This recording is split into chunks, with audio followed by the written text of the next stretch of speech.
from the Crypt. Welcome, friends and fiends, to Season 5 extravaganza of the Cryptique podcast.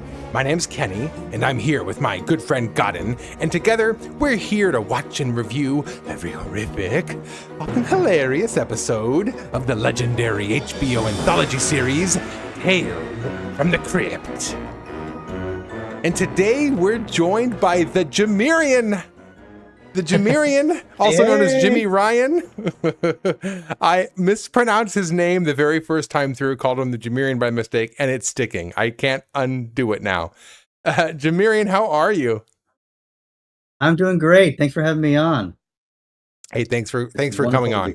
You are one of our heavy hitters in the listener sphere and the commenter. You are a heavy hitter in the comments as well. Love hearing from you. Love having you come through, expressing your opinion down there in the comments, and oftentimes giving us some little tidbits and some little fun facts. You also have a YouTube channel where you look into Tales from the Crypt episodes. You want to talk just a little bit about that before we move on? I want to make sure to give you a proper shout out.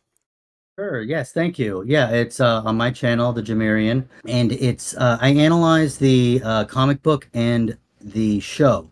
So I find episodes that have some sort of differences in the themes, and I do a synopsis of each one, and then I kind of break down an analysis of how they differ, where they're similar, and yeah, I've got 3 episodes now, more coming. There's just, it's very time consuming. You see me as an animated cat. It's not me. So animating the cat takes a while, but check out that. It's called 2 Tales, 1 Crypt on my channel, TheJimiRyan. Very cool. Thank you. And keep doing what you're doing. I can relate as a fellow content creator. It is very time consuming. I always say this is a hobby of mine. It's not a job. It is time consuming. It can take a while. So yeah, we'll make sure to funnel some people your way to share the love. So Godden, how are you, by the way? I'm doing great, Kenny. It's been so long since I last spoke with you, so this is always fun, I know. Our Wednesdays. We are doing, like I said, a season 5 extravaganza. So the first 3 episodes of season 5 were premiering back to back to back. So really, you could have just spent some time with us just a few minutes ago, and then now here we are again. And then as soon as this episode's done, you can go and just watch our 3rd episode. So yeah, we're doing all 3 episodes right up front, just the way it happened on HBO way back in 1993. Yeah, 93. Yeah. So TheJimiRyan is a longtime listener and commenter on the podcast. And before we get started, we'd love to get to know you, TheJimiRyan. So let us hear your origin story, either your introduction to Tales from the Crypt specifically, or in general, your introduction to horror. TheJimiRyan, the floor is yours. How I got into horror originally, I would say I don't know exactly which came first. It would be Gremlins. Very cool. And Child's Play. So I was, as a kid, I was really into both. It's been a long time now, so I don't remember which one I saw first. I want to say it was Gremlins, because it came out first, so it was on TV before Child's Play in '88 came out in the theaters. But I didn't see Child's Play definitely until it was like on HBO or something like that. So those 2 are what I was really into as a kid, that got me started on horror. And then Tales from the Crypt, I want to say I didn't catch it right when it started because I was 8, but it was, I want to say season 2 I started watching it because I remember like I didn't watch them necessarily as they came out, not all of them at least. But like I remember watching episodes from season 2 as a child. The one with Demi Moore and Dead Right, yeah, the big fat guy. Oh yeah, Dead Right. Yeah. I remember that as a kid, and ever since then I was just in love with the show. I don't remember watching any episodes new when I was a kid. I definitely knew of the show back when it was still airing, but I just never had HBO, so I don't remember any of the episodes being actually new. I just ended up, watching them eventually. Well, very cool. And Gremlins also very cool. So did any of the puppeteer work? Because I know Jaeger was involved with Child's Play and with the Crypt Keeper. Was there anybody, any similar people involved with Gremlins? I don't remember who did the first one, but Rick Baker did the second one. Okay. As a kid, actually, I idolized him. I wanted to be like a special effects makeup artist, and I really loved his work in that movie. And he did, of course, Men in Black, and it escapes me now, but he did some other monster work as a kid. I think he did, if I'm not mistaken, and I very well could be, I think he did Harry and the Hendersons. Yes, he did. Did he? He did that. He did a remake of King Kong. Okay. Yeah, Rick Baker's good. There's another horror movie or something he did, but I'll put it in the comments. Yeah, comment down below. Yeah, Rick Baker's good. Tom Savini did a lot of the horror stuff. Oh gosh, there was another big one too. I can't think of his name either, but yeah, there's a few big names that are floating around in the horror community, and Rick Baker's a big one. So yeah, very very cool. All right, well, and Godden, also one of your favorite horrors is the Child's Play. Yeah, I'm actually happy that TheJimiRyan actually said that, because not a lot of people say Child's Play. They tend to say the other big names like Jason and Michael. So it's always, I feel loved, when someone says Child's Play. Yeah. So.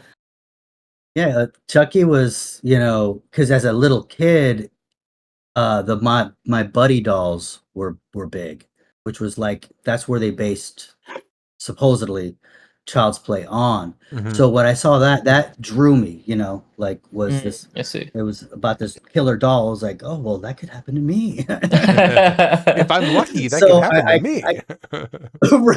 Right. So I connected with that more so than the other big guys. That came later. Yeah. I see. Yeah. Yeah, I was big into Child's Play as well. Just horror. I just loved horror when I was a kid. It was always so much more fun. Yeah. Well, we are about to get into this episode, but we have a few things to get out of the way first. Disclaimer, there's going to be spoilers. Okay, we are going to go into great detail on this episode, so make sure that you watch the episode first. You can even catch it on Shudder if you really want to before you hear us go on and spoil it. We're also not experts. We're just expressing opinions here. We're just a group of friends getting together, expressing opinions. That's all these are. So if you have other opinions, feel free to share them in the comments below. We got a lot of friendly people, including TheJimiRyan, in the comments down below. So feel free to leave a comment and like and subscribe, all that kind of stuff. And you know what? Share the podcast. If you have a friend who's also a horror fan or maybe a Tales from the Crypt fan, share this podcast with them.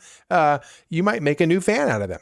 And anything else we want to say before we move into this episode? I think we're ready. I think we're ready to talk about Season 5, Episode 2, As Ye Sow. Like the previous episode and like the next episode, it aired October 2nd, 1993. This comes to us from Shock Suspense Stories, and it doesn't star, but I'm going to pretend it stars because I was starstruck when I saw him. Miguel Ferrer is in this episode. This is his second appearance in Tales from the Crypt. And as far as I'm concerned, oh gosh, what was the last episode he was in? What was it called? The Thing from the Grave. Back from the Grave? Yeah, The Thing from the Grave. Yeah. He was the best part of that episode, as far as I'm concerned. Yeah. The only good thing, really. Yeah. So it's nice to see him back to perhaps even be reprising his role. What if it's the same guy before he was killed? That'd be What if this is a prequel? Cool. That would be amazing. Yeah, before he became a manager. Before he became a manager, a very sexist and jealous boyfriend. All right. Well, before we get into the episode, let us talk about the synopsis. And let me go ahead and read the description. Inked in human blood, bound in human flesh on the back of the DVD box set here. For As Ye Sow. Let us pray. A jealous hubby thinks his wife's dutiful church-going means she's having a fling with a priest. That's actually that's quite descriptive of what's going on. That wasn't bad. That's the whole episode. That's the whole episode. Let's pack it up. We're done here. Well, I think that the back of the DVD description is too short, so I come up with my own. Here it is. Leo is convinced his wife is cheating on him with a priest. Desperate to win her back and save his marriage, Leo hires a hitman to take out this man of God. But Leo's paranoia and sacrilege come at a deadly cost, and he soon discovers that a man reaps what he sows. I like that. Nice. Now, the back of the DVD box set is too short for me, so I write my own. The back of the DVD box set is also too long for Godden. So Godden challenges himself to come up with a description that's shorter than the back of the DVD box set. Godden, what'd you come up with this today? This might be a little too easy, and might be just like kind of a what's the word? Whatever. So what I came up with for this short description is the seventh commandment. I also feel like they could just name this the seventh commandment.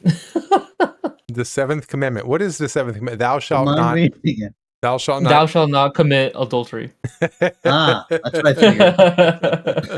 I thought maybe it might have been the coveting one. Oh, coveting a neighbor's wife or whatever.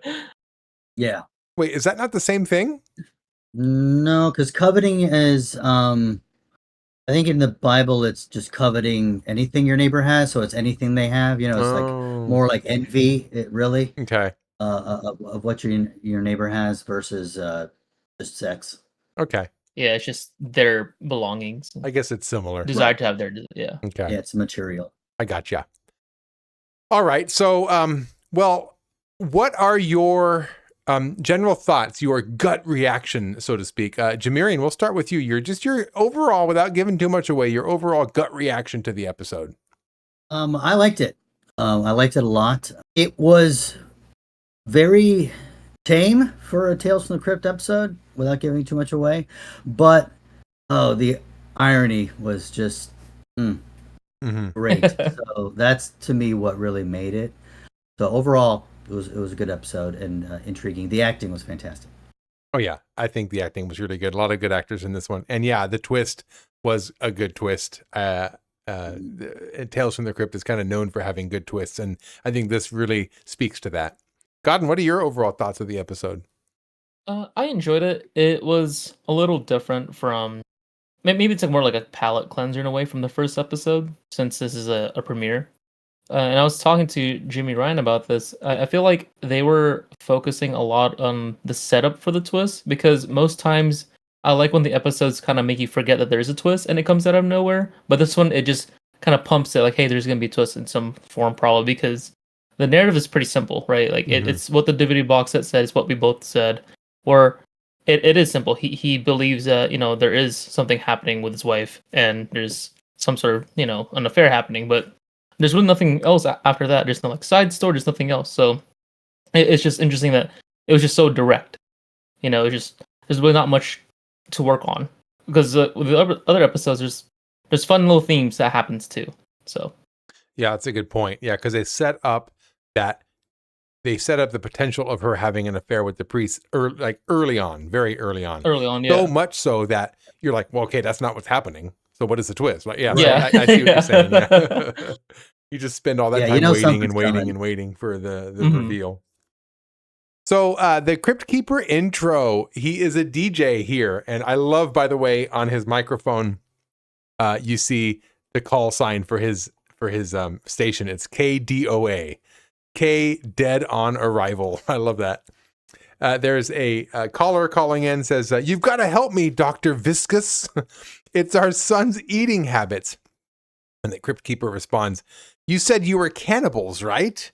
He says, yes, that's why this vegetarianism thing scares me. And the Crypt Keeper, here's the Crypt Keeper's advice, by the way. He says, ignore it. No, I'm just kidding. He says no need to worry. For one thing, vegetarians are probably much better for him. I like to stalk one myself from time to time. My advice is to let him fiend himself. The little nipper will never learn to maggot on his own if you're too busy protecting him. Our next caller, Leo, thinks his wife is cheating on him. Let's hope for her sake he doesn't catch her in the act. I call this sickening psychodrama as Ye Sow. So, any thoughts on the Crypt Keeper? I do have thoughts on this Crypt Keeper intro, by the way, but JimiRyan, first we'll start with you. What are your thoughts on this opening? Oh, I thought it was hilarious because, when first the caller's saying, his cannibal son's a vegetarianism, like it sounds like he's worried about his son being like a vegan, but the Crypt Keeper's like, no, he's eating vegetarians, and it's like, well, just let him be. He's got to learn on his own. So I thought it was really funny, a funny intro for sure. Yeah. I just don't understand how that correlated the radio guy with the episode, but they tied it well. But yeah, it was very funny. That was my thing right there. Is it doesn't relate, like. It's on and off. It's really hit or miss with the Crypt Keeper intro having something to do with the episode or not. In this case, why the heck is he a DJ? I don't know. It doesn't make any sense. But I liked it nonetheless. Godden, what do you think? I feel like they did this before, unless I'm just remembering our moment when we initially watched this episode, because I could have sworn he had like maybe a booth before where he was doing a DJ, or not a radio host, but maybe that's specifically towards the episode where they ignore it. And that would have fit better. What was the intro to that episode? Do you remember the intro to the new arrival? The new arrival. Did he do that, God? Yeah, I don't remember the intro. I feel like they should use this. They should have just swapped it. Swap this one for that one, and whatever intro outro they've had, we'll just take it. Yeah. But I enjoy it. Better. Fun little side. Yeah, sometimes it matches with the episode. Other times it doesn't. I've learned to stop really paying much attention or putting too much emotional investment into it. Whatever the Crypt Keeper happens to be doing, we catch him in the middle of it, and then he introduces a story. It could be anything. So I guess I don't mind it. It's just I just noticed it doesn't really have anything to do with the episode. Yeah, more and more as the season progresses, it does nothing to do with it, but they're still fun. They're absolutely fun.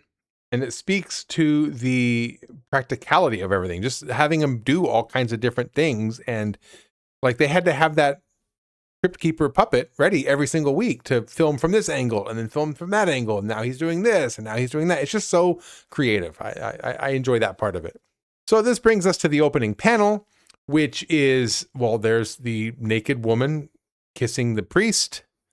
And then behind them is the angry husband who looks like Dr. Loomis. And behind that is they're in a church because you can see the stained glass window. So thoughts on this opening panel? JimiRyan, can you see it there? I thought it was a bit revealing as far as like the nudity. Not that I mind it at all, but it was interesting that they would show that, because that doesn't happen in the episode at all. Oh, right. Yeah. It is a little more modest than how they have it here. Although you can't see her nipples, so everything's fine. That is true. Although it's HBO, so. Godden, what do you think? I like this opening panel.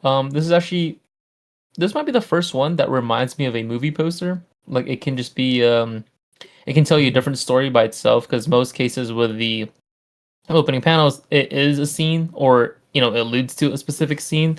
But for this one, I was trying to like separate it from the episode, and you could see like maybe this guy is just like a radicalized religious person, and he's probably gonna kill the priest, who's clearly having a romantic moment with someone younger, and it's nude. So you'd also like have a different story in that way. So I like it. It just gives me traditional movie poster vibes.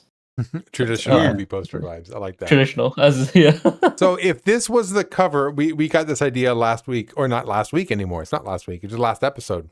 When we had John on, John had mentioned if this was an actual cover to a comic, would you be interested in buying this? If you were to judge books or comics by their covers, would you buy this issue? Absolutely. Absolutely. Yeah, it's definitely intriguing to say the least. And you're right, God, because like you can surmise so many different things from that cover. So, yeah, for sure. If I saw that cover, I'd be like, "What's this?" I'd at least pick it up and thumb through it. Yeah, I ditto. I would too. But then I again, I ditto. think most of them I would. Like, I haven't seen a cover that's really bad. I think if you were to have a separate ranking for the covers, it'd probably be pretty high because the artist who does them is pretty good and pretty consistent.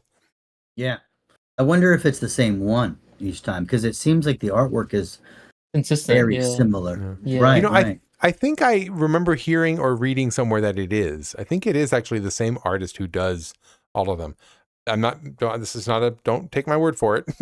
You might have to do some of your research on your own. I'm not a professional, but I think I do remember seeing or hearing somewhere that it is the same artist that kind of goes through and oversees all the art on all the covers of these episodes, which is pretty cool. So the episode starts with our main character. What is his name? I already forgot. Leo. Leo, thank you. Leo's in a private investigator's office, and they're kind of reviewing footage of his wife. And basically, he came to this private investigator asking, is my wife cheating? Private investigator basically says, no, like everything looks fine. She looks like she's just like nothing's going on. There's nothing to tell you because nothing's happening. And this is not good enough for Leo. Leo's saying, I know she's cheating. I just know she is. I love how he says, I could feel it on her skin every time I touch her.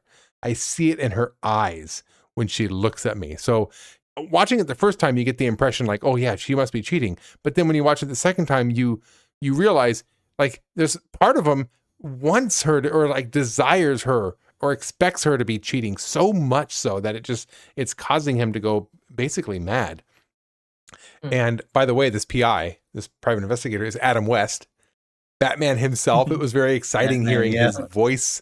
You didn't really see much of him because this was really the only scene he's in, but it's just exciting hearing his voice. So, JimiRyan, we'll start with you. What do you think of this opening scene here? I basically thought the same thing.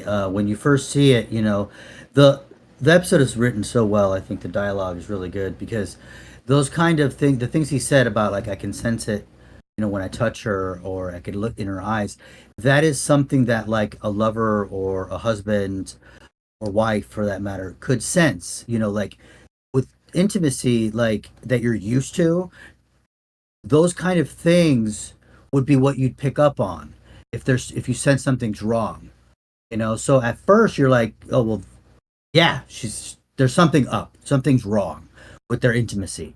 But then of course, yeah, I agree. When you rewatch it, he just wants to think that no matter what. It doesn't matter what the truth is. That's what he thinks. That's it. So, of course, Adam West, or forget the guy's name, Batman, tells him that, no, nothing's up. That doesn't matter to him. She's cheating. And I felt that Adam West's lines in that kind of set the stage. In that scene, definitely kind of is almost like a synopsis of what's going to happen. Mm-hmm. Maybe not the exact ending, but what the subsequent actions or things that happen he's kind of come to fruition. Mm-hmm. So it was a great opening scene in that sense, because it told you a lot about the character. Yeah. Godden, what do you think about that scene? I was surprised that he didn't just believe him. It's the world's greatest detective. He's telling you the truth. Like this, he doesn't need to do any more snooping. But yeah, it was interesting to see the evidence that he's showing because it was just typical. Like she's just doing shopping, she's doing all this normal stuff that you don't really think that is malicious in any way. So yeah, I guess I never thought of it that way. Like why was he so motivated to find out if she was cheating or not? Like what? Like is it just his insecurities leaking? And, like just know he could be with a 24-year young. I don't know how old she is, but I'll just say she's 24 years. I'll just cut it in half. So it's weird. Maybe it's his first time dating someone younger than him, and he just thinks there's no he can compete, and it's just getting to him. Yeah, because she's much younger. She's beautiful. It's much very, younger. It's very trophy wifey, and yeah, it's almost like he has like a sense of what do they call that? imposter syndrome, right? Where he doesn't deserve her in some way. So he's like expecting her to cheat on him or something. He kind of says that, Adam West. He says, what is it? It's that the age gap, could make a man, come to the wrong conclusion or. That's right. And then he says, what are you trying to tell me? I should get therapy? He says, well, maybe some couples counseling. Yeah. Right. He was totally reasonable about everything he was saying. Maybe this guy definitely probably needs some counseling. So he goes and gets a second opinion. He goes to a second private investigator. And this one it's a dump. Okay. It's in a crappy old office. There's like boxes and stuff all over the place. It's not a real, there's like, you can hear traffic and construction happening outside. It's a really uncomfortable setting. And basically this private investigator says, you went to the wrong guy at first. He's a great private investigator, but basically he does insurance fraud. He doesn't specialize in infidelity. So I'll take care of it. I'll find what you're looking for. And that's really the approach he takes. He'll find what he's looking for, regardless of whether or not it's actually happening. Because he even says, something's wrong. That means something is wrong. I'll prove it. So he's almost doing like the top, like he's not going where the evidence leads him. He's starting with a conclusion and then trying to find evidence to fill in the gaps. He's doing private investigating like backwards. He's just trying to appease his client.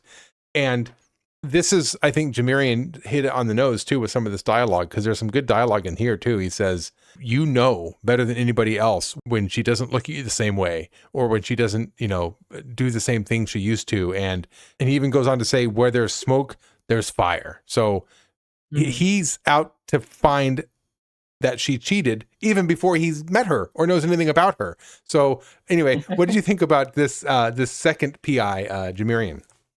Definitely. And it's just like what Adam once said. You're going to look under every rock. You're going to find some sheet sniffer that's going to tell you what you want to hear. Said, yeah. And that's exactly what happened.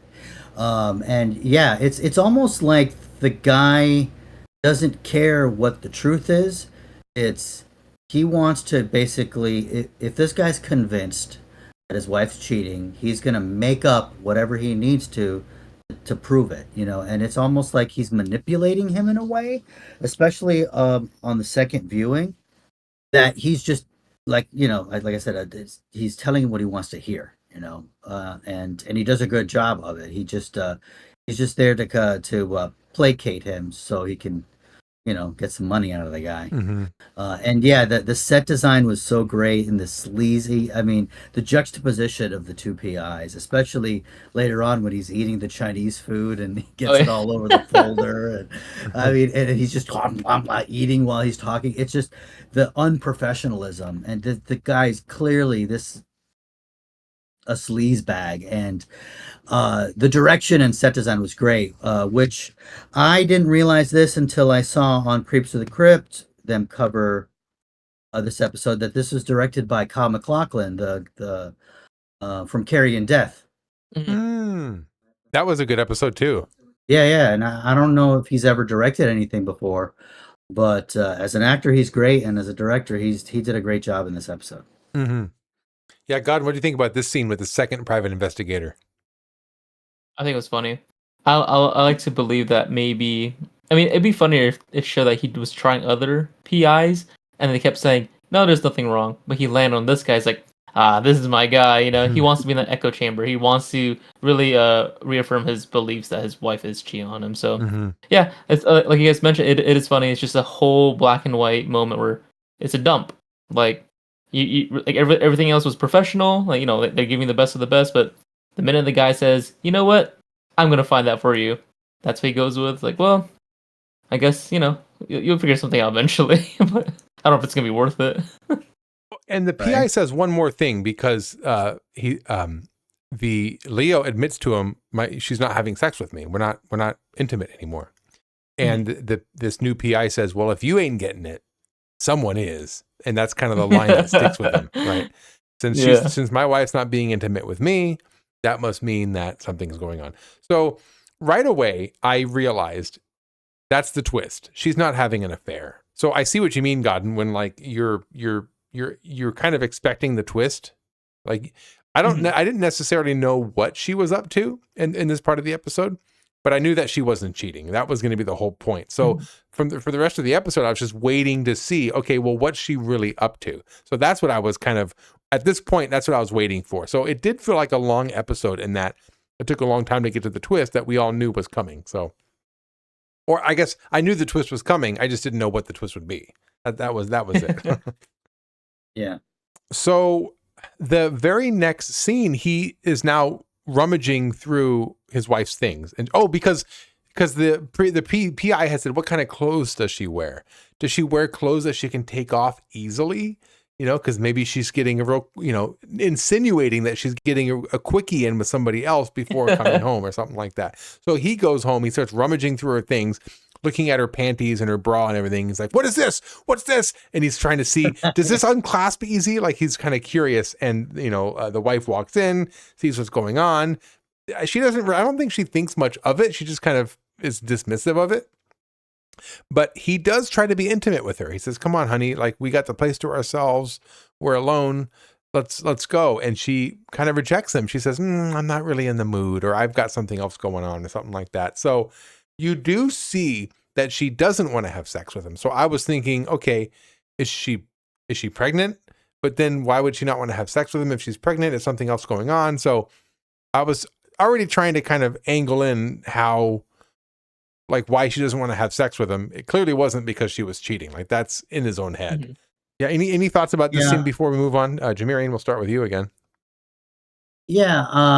I agree. I think I got the sense for sure that cheating wasn't something that she was doing. Something's going on, and he's coming to this conclusion. And she doesn't necessarily outright reject him entirely. She just goes, what was it? Next week you can do your dirty business or whatever. So it's like, I'm not in the mood later, and we already established that she's like a big churchgoer. So maybe it's, I got the sense that, okay, well, every once in a while you get to, do the womanly duty of having sex with my husband, and that's it. I'm not going to give you any more than that. It's kind of like the sense I got. But at the same time, he did say earlier that they had stopped having sex. So it's like, it was a little confusing because it's like, is she totally rebuffing him, or is she just delaying him, like, oh, next week your dirty business, and the next week comes around and nothing, which actually I think that ends up happening. It seems to be, it's like we check in on him every week or something like that. Gotten any thoughts about this scene? I thought it was funny that he was just starting to do his rummaging and trying to look for any kind of evidence, because it's just so, it's like whatever to her. She's like, what are you doing? Like, why are you being weird? This is not like you. And for him to just actually twist it to to have an intimate moment was interesting as well. So he can like hide in secrecy that he is kind of like poking at like what could be there. But I think at this point too, I didn't care as much if she was cheating on him or not. I was more sold on, okay, let's follow his madness. Like, where is this gonna lead now? Like, is he just gonna like point fingers at everything? Is he gonna kill the wrong person? Like, I don't know what it was, but at this point, I was just like, let's see what bad thing happens to him, because I kind of get the narrative, and I don't want to hear it 4 more times saying, is she cheating? Is she not cheating? I'm like, well, right. It's already there. It's already there for us. Yeah, totally. It's like, it's the more about all these conclusions he's going to jump to, where is he going to go with this? More so, it's like, okay, we already know, probably not cheating. Let's move on and just let's watch him go nuts. Yeah. Yeah. It really is like a character study into somebody who is just deepening into madness, obsessed with his wife cheating on him. Yeah, so, kind of like that really dark episode. What was it? The one where he kills his pregnant wife? Yeah. Oh, yeah. What was that That's one a good called? one. Three's a Crowd. Three's a Crowd. Yes. Yeah. That's so in my notes on this episode, this was very similar to that. So I definitely saw the relation between this episode and that episode. So I was worried it would go dark or as dark. Yeah, I don't think it goes as dark, but it's still I still like this episode. I liked that episode too, by the way. I did like Three's a Crowd. It was just me too.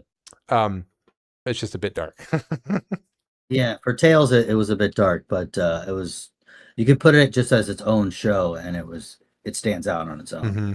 So Leo goes back to this private investigator, and this is where you're talking about JimiRyan, where he's like stuffing his face with the Chinese food, Yeah. just slurping up all this food. I got the impression that he made his first impression. He earned the other guy's trust. He got his money. So now he just doesn't care. He's going to be stuffing his face. I also got vibes from Dead Right. Remember when she goes and sees the fortune teller and it's all like mystical and like it's very traditionally like voodoo kind of a place. But then when she goes back to visit, she's like doing a workout video, and then she's eating Oh, food. yeah. Like, every time she goes back to visit, it's just more and more mundane stuff. So I got that vibe too. I thought that was funny. Yeah, it was very casual. Yeah, it became very casual. So he goes back, visits the PI, and basically this is where he says, I figured it out. Here's some photos. And he goes, what are you talking about? These photos are of nothing. He goes, no, look closer. So she goes into church, and when she leaves, she's happier. But there's also photos of the priest. So, hey, I know what's going on. This isn't just any priest, by the way. This is a priest who was fired from some previous priestship. I don't know if that's a fire. I don't know. I don't know much about priests and if they can get fired, but apparently he's into some real progressive things. And that caused him to be fired from his previous priestship. Is that, what do you call a priest position? Priesthood? Priest? I think so. I don't know. Anyway. So the photos that they showed in this scene were hilarious. So he says, take another look at your wife leaving the church. And it's a picture of her. She's kind of a little bit of a smile on her face, not much.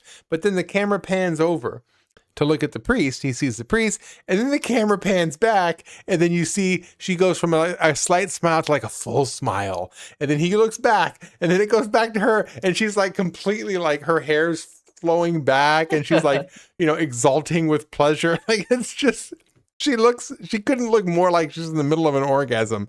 But the original picture was just a very slight smile. So again, this goes back to just Leo going into madness. He's such an unreliable narrator, and seeing this episode through him, he'll see what he wants to see. It's his wife walking out of church with a slight smirk on her face, but in his mind, she's basically having an orgasm with this guy. It was such a funny scene. JimiRyan, any thoughts on it?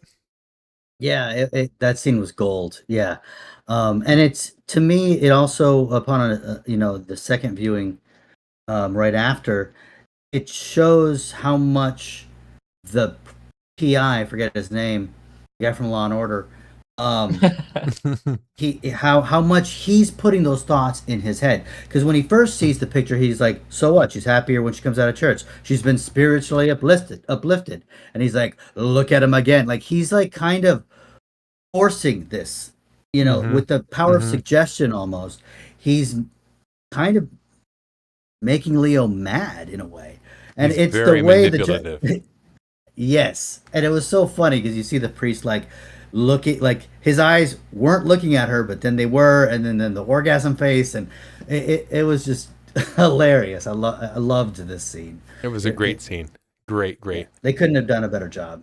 Godden, what do you think?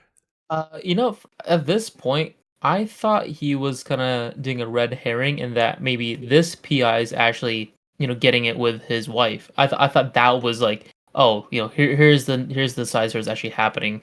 But obviously, how the story ends up, that's not the case. But I kind of want it to be that way now, because he was he was pressing it so much in his face, like, look again, no, she definitely is doing this, But I don't know, and apart from how he spoke and how his character was portrayed, maybe he's just a little bit senile or something, because like there's no reason for that picture to shift from her having like a more elated moment, after just a slight smile with the priest. So I don't know, maybe his delusions are definitely getting to him, and I don't know what's causing it, but I gotta be more, I guess, face value with it. It just might be because he's just getting older. Like maybe that's all it is, It's just that simple.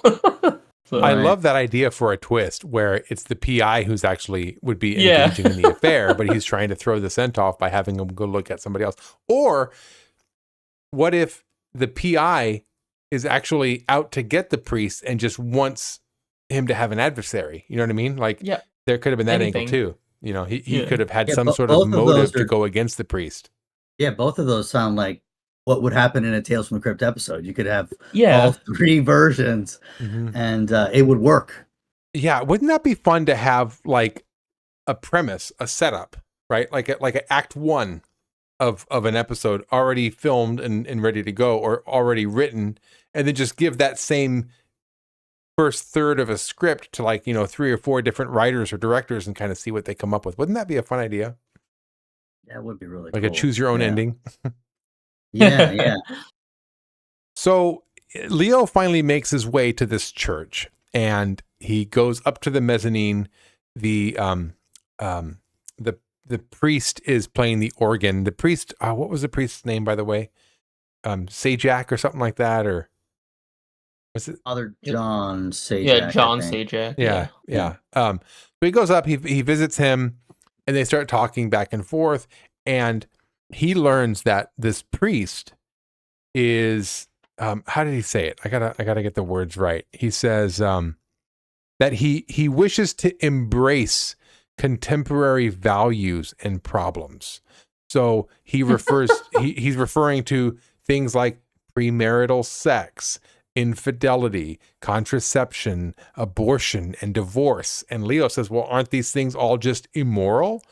And the priest says, well, we want to try to build a relationship with the community that we're part of. So we have to have more progressive views on these. And that is enough. That's enough for Leo. He's convinced this man is not pure. He is not playing by the rules of the Bible. These are all sins. And if he's allowing these sins to not go punished and to embrace them, then surely he's willing to have an affair with another man's wife. So that was enough for Leo. And then the icing on the cake, I love this part where the priest says, we want to establish the Catholic Church as a potent organ, throbbing with vitality, bursting with life.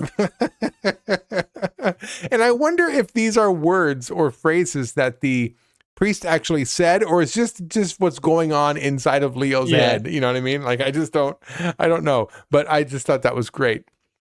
I'll ask you guys' opinions in this in just a bit, but I just want to round off this scene by pointing out that the priest then goes downstairs, calls a woman into the confession booth, and then he has this wild fantasy, Leo does, that the priest is in the confession booth actually having an affair with this woman. Is this woman his wife, by the way, or is it just another blonde? I couldn't tell.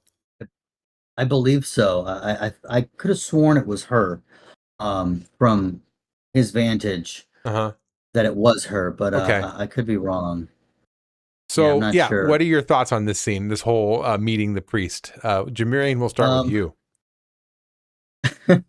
Yeah, that throbbing, all that boner talk, it was like really funny because he's not talking about it in that sense, but Leo does. And I never thought about that potential that maybe he didn't say that exactly, and Leo just heard it that way. Mm-hmm. Like, that's an interesting thing because we are seeing him imagine these things. Speaking of which, that's probably the only nitpick I have with this episode, really, is in that scene where he's imagining them in the confessional or whatever. I don't get the sense that it's definitely a hallucination or an imagination, or is he actually hearing that going on? Because when he runs out, he goes, I got your living, breathing right here, or whatever. Now, of course, we find out that yes, that didn't happen. Mhm. But that, I would say, probably the only thing that wasn't clear, that there was no sex going on in that confessional. So I think they should have made that whoever the woman was definitely not his wife. I don't know. I don't remember for sure. And I just watched the episode before we got on here. If that was her, I could have sworn it was. But yeah, that's the only thing I guess I have an issue with, is it didn't make it clear. And maybe you're supposed to infer that it's an imaginary, scenario in his head, considering all the ones we've already seen. Mm-hmm. Yeah, Godden, what do you think about this scene? I enjoyed it. I thought it was really funny because when you first meet the priest, he's going at it on the organ, like he's like showing off like his skills, like he's pretty good at playing it. So he's kind of like he's the guy, like he's Mr. Priest, like everyone loves him, everyone always goes to him. But yeah, when he was just learning about him, and then he goes through the whole boner talk, as TheJimiRyan said, it's just, oh, did I freeze? Did I freeze? You did. You froze right when you said when he goes into the boner talk. Can you start from there? When he goes to the boner talk. No, that's the important part. It's just that. No, yeah. So like what TheJimiRyan had mentioned too, like the boner talk, like it's just out there. Like maybe he didn't actually say those specific phrases where it's bursting with life, and he wants the church to be like a very core organ, but I don't know. That organ. A potent organ. Potent. That's what it is. Potent organ. Throbbing. But yeah, I want to say when he went. Honestly, because there's also a small part too when he swaps into a different uniform, or he's wearing that robe, and he's a question like, why don't you just wear a suit? But then again, priests don't really wear like the suits. They always have that kind of robe anyways. He's like, well, it's easy, sometimes it's just you never know when you need that kind of like, I guess, advancement in some sort. But like the way he spoke, like he was like a horny priest, but maybe he's just that like full of life. Like he's just so careless with his words that maybe that's how he got kicked off from his other like parish, because he just had poor choice of words, but he had really good intentions. So I was starting to believe like that might be the case. And when he went down to talk to that one person and have a confession, I think it was a different person. And then slowly he was imagining that because the priest would probably get intimate with that person, then he started picturing his wife in that moment. Like that could also happen to her, but now it's with this guy specifically. Right. So I think you guys are right. Like, where you remember the wife being there, because it slowly started showing his wife, but it was like a random person at first, I'm pretty sure. Right. Okay. Yeah, because she was wearing that like she had like a veil and everything. Yeah. Right. Also, I'm glad that you remembered about his whatever the priest was wearing, because it can be taken off easily. So back to what the PI had put into his brain, the thought of being able to have a quickie like that whenever you want to. It really unleashed that thought process in his head. And when the priest said, "Oh, sometimes it's convenient," if you know what I mean. Like I thought, like he needs to go to the bathroom. If you're trying to take a dump, I don't want to have to just undo this whole suit. I'd rather just lift up my little priest gown and just go take a dump and then be done with it. Exactly. So from here, he goes back to the PI, and at this point, the private investigator is basically saying, Leo says, "I want to get a divorce," and the private investigator says, no. Tell me what you really want, while he's like turning a knife towards him on the table. And he says, why don't you just say it? You want the priest dead. And at this point, right, he's buying. Leo's buying what this PI is offering. So he says, yeah, I want you shoot him. I want it. And he keeps saying this. I don't know why he keeps saying, I want it in his ear. Yeah. So the private investigator says $50,000 for the hitman, and then another $50,000 for me. And at this point, Leo's down. He's down with it. So he's willing to cross the line to make this happen, to get rid of the priest, to try to save his marriage. Thoughts, JimiRyan? We will start with you. Yeah, it seems like this was all coming to this. It's almost as if the PI gig is just a gateway so he can murder people for hire, because he's putting all these thoughts in Leo's head. As you said, he's twirling the knife. Just tell me what you want. Just Just tell me, just say it. That's all you got to do. So it's like, it's as if it's like, all right, I'm going to get these people who are broken hearted, or just convince them that their spouses are cheating so that I can make, 50 G's to have someone killed because he doesn't care.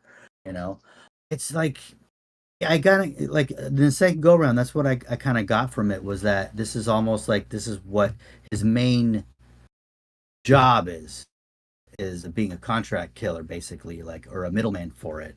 And he takes these vulnerable people and convinces them that this is what they want. And and he fell for it, because all he had to do was just listen to Batman, and none of this would happen. Yeah. Batman would never steer you wrong. No. Exactly. Godden, thoughts? Yeah, it was interesting that there even was a hitman service, because you'd think PIs, they're probably just like ex-detectives in some form, and they just want to do private work because just for the low of the job. But yeah, I don't know what to think of it. Like I was just more blown away that they had that. So I was even more inclined to believe like maybe he's the one that's actually that's getting it with his wife, and maybe the hitman service is gonna lead with him like killing the wrong person, and he gets the blame, or something like that, where he gets locked away, or where he has to deal with the punishment while the other two just like live in paradise. So I wasn't too sure where it was going, but I was just thrown off with that service initially, and just got fixated on that for a moment. Mm-hmm. Kind of like the Lou Palomo one, where he gets locked up for his own murder, and then the brother. Oh yeah, yeah, that's right. Yeah, I mean, that's what's neat about the show, is that you can watch it. There's so many different possibilities, mm-hmm. and they're all possible. Yeah, you're right. He could have been convicted of the murder that he paid for, right, and then put in jail, and then the PI could have had an open opportunity to go be with his wife. Yeah, that could have been another way too. So, yeah, from here to the end, basically, I think we get like kind of a montage. He puts the money into the safe, or to the locker to pay the hitman. Then he just kind of waits. There's some scenes of him kind of sitting out in front of the church. I love when he's sitting out in front of the church, by the way, because the sign on the church is, every time a car drives by, it changes. At first it says, we welcome all, or something like that. And then it says, the church is a potent organ. Then at one point it says, if you ain't getting it, someone else is. So all these things that have been in his mind that he's been stuck on, or he's seeing, basically the church is mocking him at this point. He even sees the priest and his wife making out in the car behind him. He turns around and there's nothing there, so he's going crazy. There's a few scenes of him at home. He tries to make another sexual advance at his wife, but his wife kind of turns away and says, I'm tired. So this is all feeding into it. And this montage ends in an interesting way. He kind of gets upset. He goes to the locker. He sees that the money's gone, and he goes to the church. So I got the impression either he's getting impatient and he wants to make sure that the hitman takes care of the priest sooner rather than later. That's one interpretation I got. The other one I got was, is he having second thoughts? Is he trying to back out of this? Like, I wasn't quite sure. So before we head into the finale, I just want to get your thoughts on the finale, or no, all the stuff leading up to the finale. JimiRyan, we'll start with you. Yeah, it was, I did like in the car scene where he imagines them in the back seat, because that then solidified that definitely the stuff in the pew was not real. So it was all imaginary. And what I got from it, especially on the second go around, was he going there every day? He might have to been. wait outside? Yeah. And how would he know which one was the hitman or not? That's some dedication and obsession there, because the PI said it could be a week, it could be a month, you never know when. So, and he's going there every day with his little sandwich or something, doing that. And then I guess what I got from it, when he went to the I guess bus station or whatever, where the locker money was, I kind of got the idea that he felt he got ripped off, because he was like, he cussed. He's like, damn it, or whatever he said when he saw that the money was missing. And so I didn't know if he went back to the church after that to just see if maybe it'll get done or not, because it seems like he was there every day, and who knows how much time has passed. Because we do know, like, from certain points, a week passes by, so it was definitely a question I had was, like, you're wasting all your time going there every day, and you don't even know what the guy looks like who's going to kill this guy. So, it was a little confusing, but also a window into his obsession as well. Yeah, Godden, any thoughts? Yeah, I enjoy the montage. It was kind of funny. Like, all these little moments are just eating him up because he just wants to know the truth at this point, or like him just waiting for the killer to show up, and like he just really wants to know that it's done. Like, he doesn't have to worry about it anymore. But I don't know why he just didn't, like, I don't know, use this time just maybe follow his wife or something. Because what if the hitman does kill the priest and it was the wrong guy? Like, what if there was something else? Or maybe there's more partners.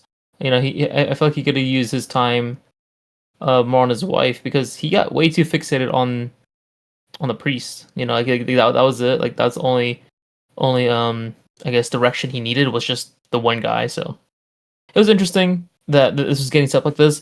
So I was just anticipating how it was going to end at this point, because I really didn't know. I was really banking on the PI is going to be with his wife. The PI is going to be with his wife, but we'll get to that too, honestly.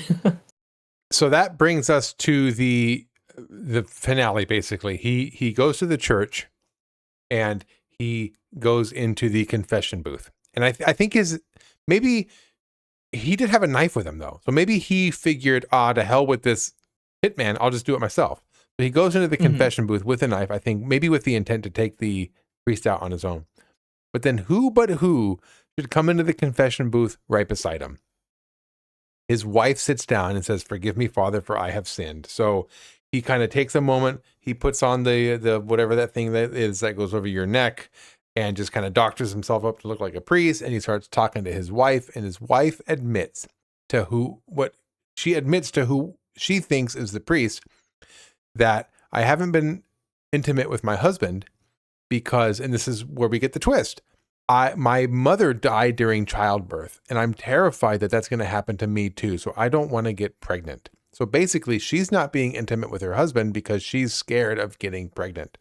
But this is something that she wants to work through. It's something that she wants to overcome, and she wants to become intimate again with her husband.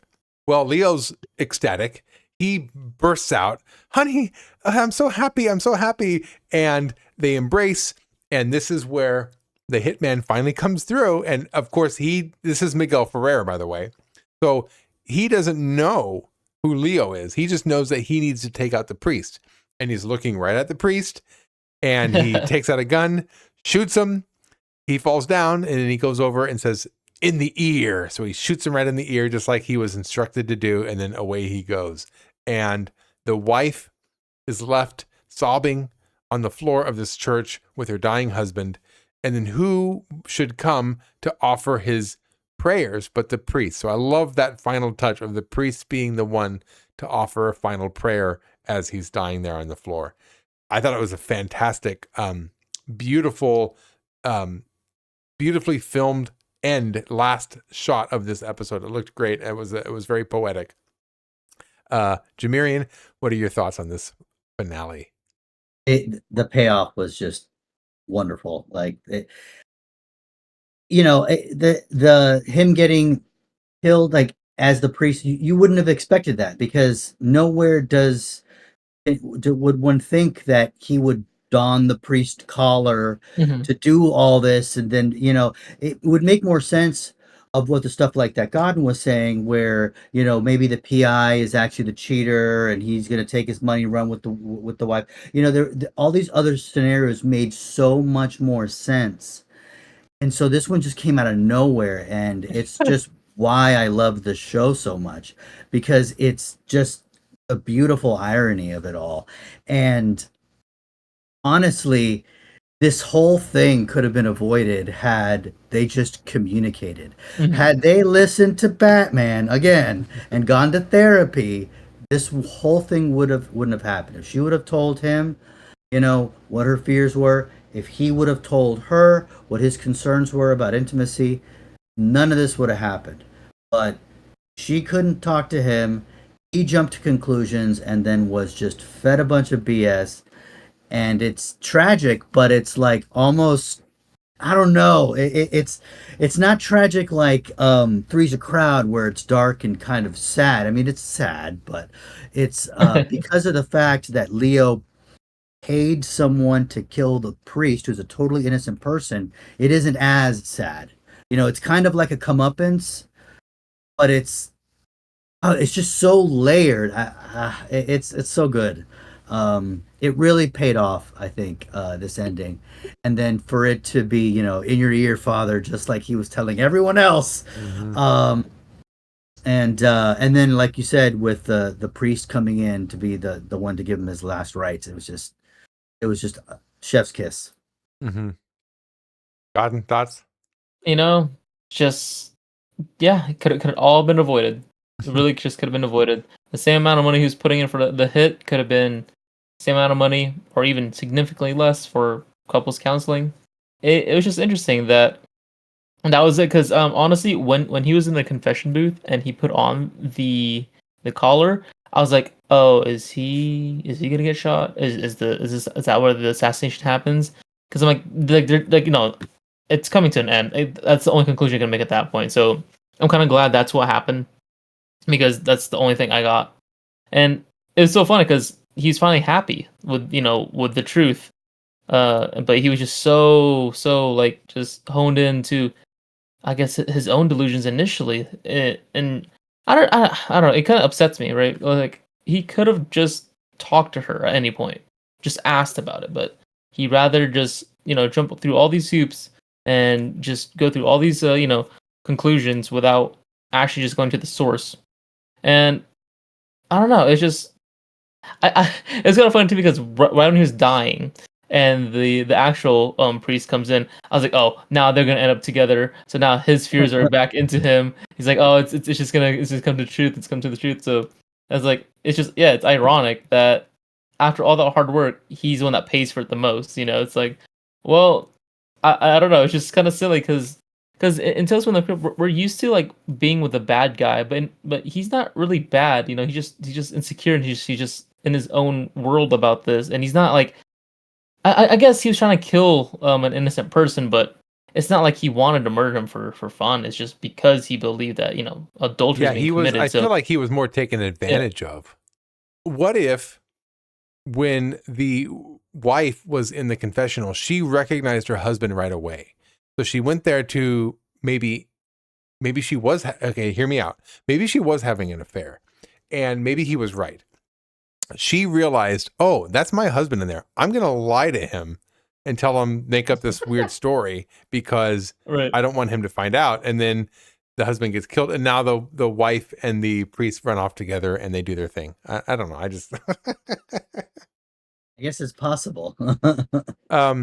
So that's probably not the case. Don't listen to me. I'm not a professional. Okay. So yeah, that was the episode. Let's get to the Crypt Keeper outro. He says, talk about a pain in the apes. That's love for you. Eerie today, gaunt tomorrow. As for me, kiddies, my shift's up.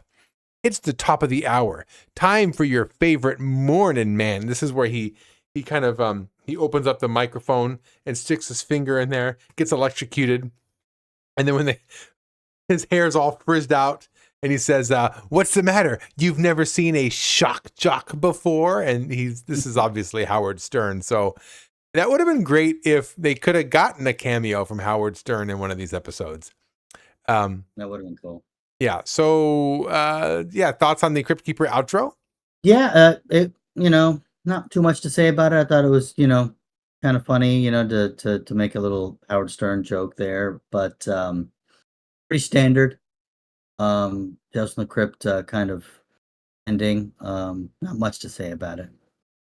Yeah, basic, not really much to do with the actual story, and kind of squeezing in the Howard Stern knockoff at the same time. Yeah, I mean, Howard Stern has been popular for a long time. When did he start? When did he start being the Howard Stern that we know of today? Was that in the He kind of 80s? blew up. Yeah, I think he got syndicated in like 88, 89 or something like that. I'm trying to remember. Most of my knowledge comes from the movie Private Parts and the book his autobiography, but I haven't read it in like decades now. Yeah. But I want to say at that time in '93, yeah, he was already nationally syndicated by that point. Okay. I think he was at NBC at that point. He was at WNBC. Yeah, NBC. Yeah. Such a good movie. Yeah, I like that movie too. Godden, what do you think about the Crypt Keeper outro? I think this would have been fun as the intro outro for a new arrival, and then because I also looked up the new arrival intro outro, it actually would have fit with this one as well because in that one he was he was going to therapy and he was like talking to a doctor and he's talking about his issues, and then the outro he put the therapist into like a chair and started terrorizing him because literally if Hattie just went to couples counseling or something, it would have worked out. So Yeah, I feel like if we might have swapped been good it to flip those. I think you're right. Yeah. It could have Yeah. definitely done that. Yeah, Yeah. I agree. That makes more sense. So, okay, when I'm thinking about this episode and other episodes that relate to it, of course, there's Three's a Crowd. We mentioned that. It's very, very similar in that he thinks his wife's having an affair, but she's not. And, to be honest with you, I got vibes from Strung Along. In Strung Along, Slappy or whoever the puppet was, I already forgot the puppet, Coco.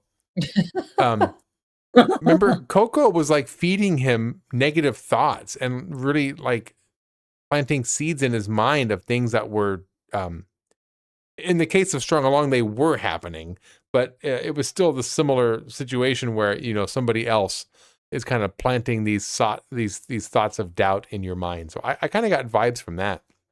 Can you think of any other Tales from the Crypt episode that might kind of mirror this in theme or plot or something like that? JimiRyan, any come to mind? Definitely Three's a Crowd. I got a lot from that, vibes from that episode. That'd probably be the closest one. Yeah. Yeah. I think that's a pretty slam dunk there too. Yeah, it was definitely coming into my mind a lot. What about you, God? Any thoughts?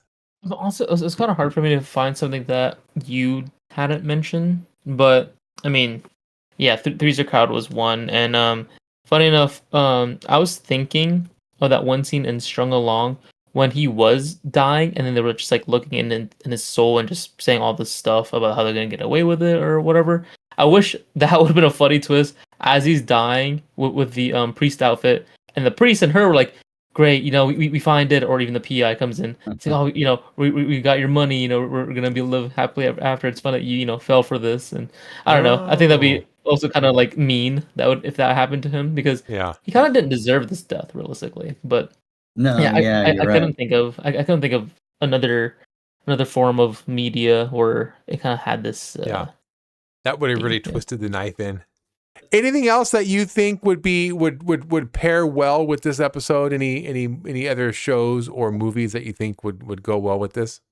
I'm thinking this might be a good episode to go with Three's a Crowd. I think if you watch Three's a Crowd and then this one, that would really pick me up. If you're in a slouch if you're in a slump with your significant other, watch this episode along with Three's a Crowd. You're gonna feel great. At least my relationship isn't this bad. Yeah, I mean, Strung Along does fit, but it has that supernatural element to it. If that's what that was so weird. That it's thematically they're similar, but yeah, I think Three's a Crowd in this one. But if you wanted to make it a trilogy, Strung Along, would be another one. I'm trying to think. God, there's so many different like infidelity episodes. The one where it's the insurance guy. Oh, what's the name of it? It's the insurance guy who lives in a boat, and yes, you know what I'm talking about? Yeah, it's not the trap. It's the sacrifice. Yes, yeah. Where there's infidelity going on and whatnot. That might be a good trifecta. Three's a Crowd, the sacrifice, followed by As Ye Sow. Yeah, That'd be and good. semi-innocent characters getting screwed over by their own Yeah. mistake. Because all three of them were kind of, well, I guess they were mostly decent people, aside from the one major mistake they made. And they would have got away with it too if it wasn't for you meddling kids. All right, well let's move to scores then. For scoring, let's start with JimiRyan. JimiRyan, what would you score this?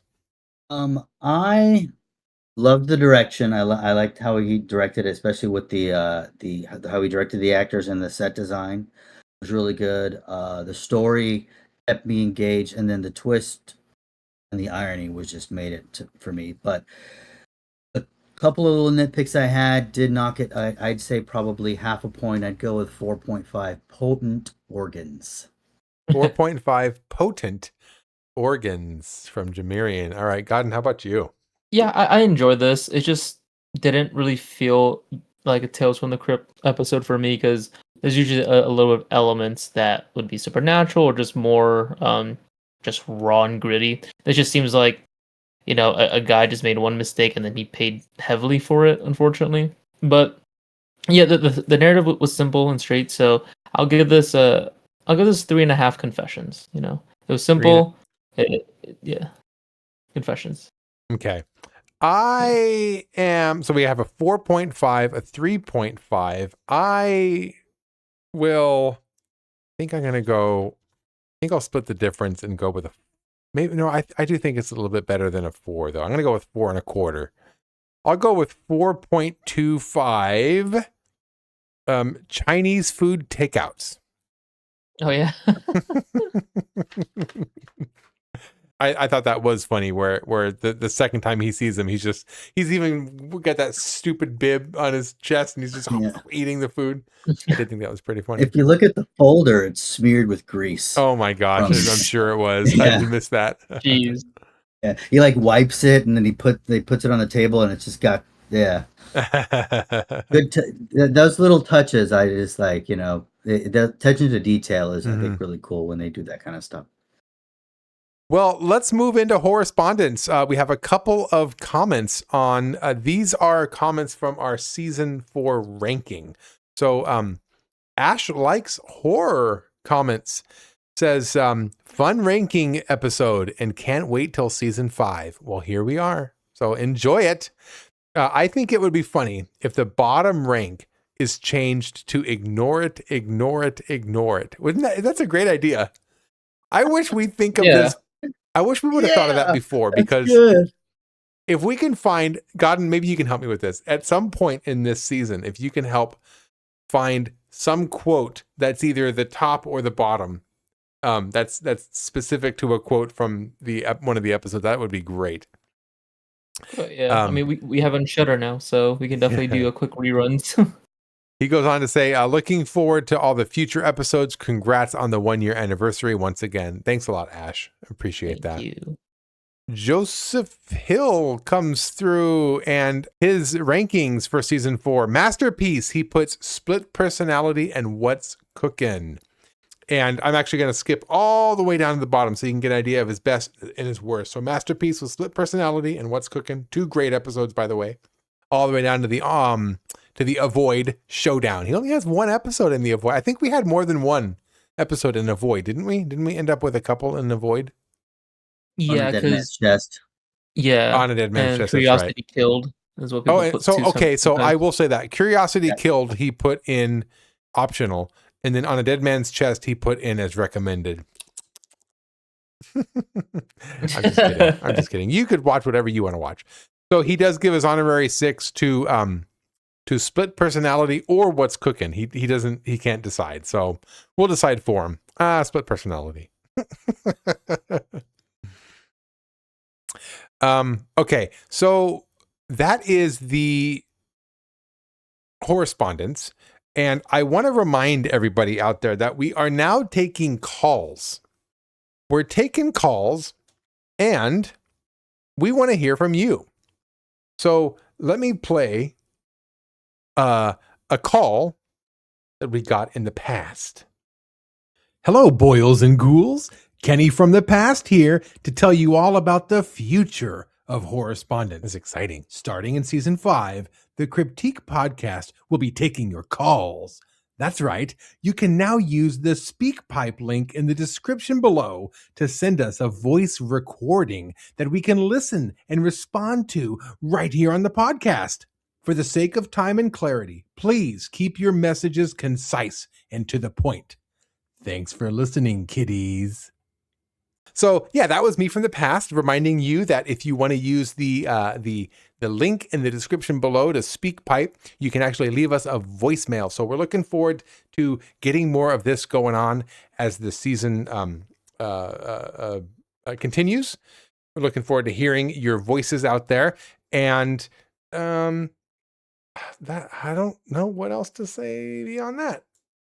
I got Creeps from the Crypt too. Oh, check out. Yeah, that's right. I do want to go to Shoutouts. At this point, we want to shine the light back out onto the horror community. Creeps of the Crypt, last episode that you just enjoyed was with John from Creeps of the Crypt. If you enjoyed his company, if you enjoy what me and Godden are doing here on a weekly basis, go check out Creeps of the Crypt. They do a very similar thing to us, which is just watching and reviewing and enjoying Tales from the Crypt. So if you like this, you'll probably like that as well. I just discovered a brand new podcast. You guys, I'm all in on this one. Confused Breakfast Podcast. I'll leave their information down below, but they watch a lot of nostalgia movies. So movies from the 90s, the 80s, and even the early 2000s. And they don't focus on horror, but there is a lot of horror in their catalog. But basically, they watch a movie that is nostalgic to them, and they give it 2 rankings, one ranking based on the nostalgia factor, and then one ranking based on trying to imagine what it would be like if the movie had come out today. So they have 2 different rankings for each of their movies. Oh. They go into great detail on the movies that they do review. So I've been enjoying their podcast as well. There's, of course, still Haddonfield Radio, Return, Revenge, Resurrection. There's other podcasts out there. I leave the link to all of them below. If you're enjoying this, odds are you're probably going to enjoy some other things that I have linked below. So go check them out. And don't forget, TheJimiRyan has his own YouTube channel called, what's it called again? TheJimiRyan. It's my name. But you had it was 2 Tales, 1 Crypt. So the show on my channel is called 2 Tales, 1 Crypt. Yeah. I've got 3 episodes. We'll link that down below too. JimiRyan, it's great to see you coming on board with having some YouTube content based on Tales from the Crypt. Very, very cool. And there's us, the Cryptique podcast. My name is Kenny. I can be found on YouTube and on Twitch at 2 Bad About Kenny. That's with the number 2 Bad About Kenny, as well as TOO Bad About Kenny. I could be found either reviewing books and movies or playing games. I just started something new as well. This is another plug, another shameless plug for myself. On my main channel, 2 Bad About Kenny, TOO Bad About Kenny, I just started a podcast-ish type endeavor on that channel as well. So of all the horror franchises, Nightmare on Elm Street is the one that I watch the least. I'm least familiar with it. So a buddy of mine, Devin, and I are actually going through all of the Nightmare on Elm Street movies, watching and reviewing those as well. So if you're into podcasts and you're into Nightmare on Elm Street, go check that out on that channel as well. Godden, what about you? Are you really into the Nightmare on Elm Streets?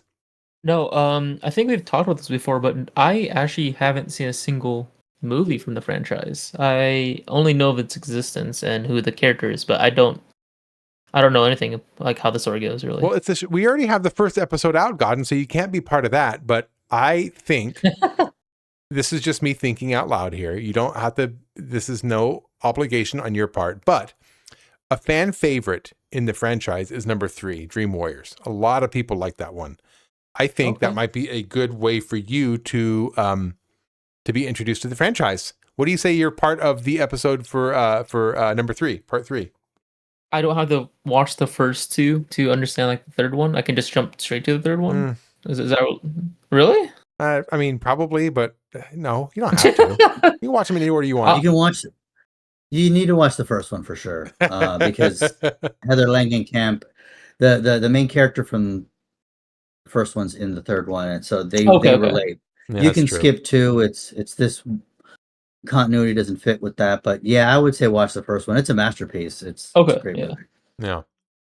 I didn't watch them in order. When I was a kid growing up, Oh, okay. like I had mentioned neither. earlier, I watched all the horror franchises all in wonky order. So I don't think any of the major horror franchises, I watched the first one first for any of them.